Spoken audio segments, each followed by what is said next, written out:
Hello guys, welcome back to Quicksolve. Today I will show you how to fix the "This site can't be reached" error in Google Chrome. First, open the search bar, type Control Panel, and open it.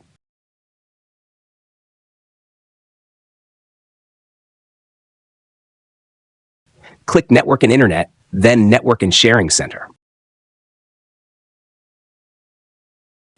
Open your Wi-Fi or Ethernet.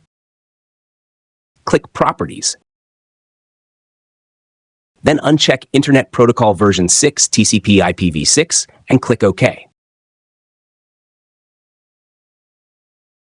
If the issue is still there, go to the search bar, type Proxy. Open Proxy Settings and turn off Manual Proxy if it is enabled.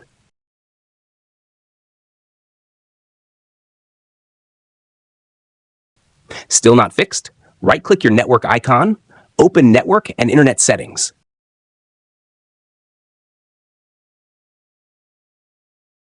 Scroll down, click Network Reset, and select Reset Now. Restart your PC and the issue should be fixed. That's it. If this video helped you, like and subscribe to Quicksolve.